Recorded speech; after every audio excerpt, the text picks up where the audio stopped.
একটি ভিডিও সম্প্রতি ভাইরাল হয়েছে। একজন প্রবাসী বাংলাদেশে সৌদি কফিলের জন্য সান্ডা ধরছেন। প্রশ্ন হলো, সান্ডা খাওয়া জায়েজ আছে কিনা? সান্ডা সাধারণত মরুভূমিতে হয়ে থাকে এবং এটি সরীসৃপ প্রজাতীয় একটি প্রাণী। ছোট ছোট টিকটিকি এবং পোকামাকড় খায় এরা। দেখতে গুইসাপের মতোই অনেকটা। এই সান্ডা, এটাকে কোরআন এবং হাদিসের ভাষায় দব বলা হয়। এখনও আরব দেশগুলোতে এটাকে দব বলা হয়।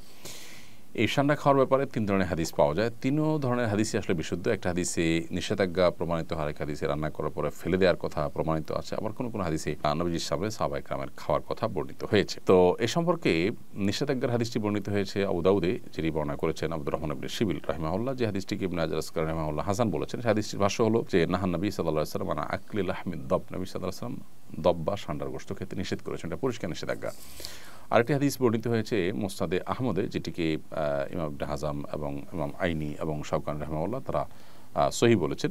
হাদিসটিতে নবী করিম সাল্লাল্লাহু আলাইহি সাল্লামের উপস্থিতিতে সাহাবায়ে কেরাম কোনো একটা জায়গায় গিয়ে সেখানে প্রচুর পরিমাণ দব দেখতে পেলেন। সেই দবগুলো তারা ধরে রান্না করেছেন। এরপর নবী করিম সাল্লাল্লাহু আলাইহি সাল্লাম বনী ইসরাঈলের একটি প্রাণী বিশেষ, যেটা আকৃতিকে বিকৃত করে দেওয়া হয়েছে শাস্তিস্বরূপ, সেটা হওয়ার আশঙ্কা নবী সাল্লাল্লাহু আলাইহি সাল্লাম করে সেটি ফেলে দিতে বললেন। সাহাবায়ে কেরাম সেটি ফেলে দিয়েছেন, পরে তারা আর খাননি। আরেকটি হাদিস বর্ণিত হয়েছে আব্দুল্লাহ ইবনে আব্বাস রাদিয়াল্লাহু তাআলা আনহু থেকে, সেটি সহিহ মুসলিমে বর্ণিত হয়েছে এবং সেখানেও দেখা যায় যে নবী করিম সাল্লাল্লাহু আলাইহি সাল্লামের সামনে সাহাবায়ে কেরাম খাবার খাচ্ছিলেন এবং সেখানে বিভিন্ন আইটেম ছিল, দব ছিল। তো অন্যরা খেয়েছেন, নবী সাল্লাল্লাহু আলাইহি সাল্লাম সেটি খাননি, পরিহার করেছেন। তো 3 নম্বর হাদিস থেকে অনুমোদন বোঝা যায়। এসব হাদিসগুলোই বিশুদ্ধ এবং এসব হাদিসগুলোকে সামনে রেখে পৃথিবীর সংখ্যাগরিষ্ঠ ওলামায়ে কেরাম বা বেশিরভাগ ইমামগণই দব খাওয়াকে জায়েজ বলেছেন।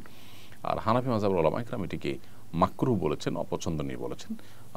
মাকরুহ বলার ক্ষেত্রে আবার অনেক ওলামায়ে কেরাম মাকরুহ তাহরিমি বলেছেন, কেউ তানজিহ বলেছেন হানাফি ওলামাদের মধ্য থেকে। তো বেশিরভাগ ওলামায়ে কেরাম এটি খাওয়াকে জায়েজ বলেছেন। কারোর রুচিতে না বাদলে তিনি না খেলেন, সেটি সম্পূর্ণ ভিন্ন বিষয়।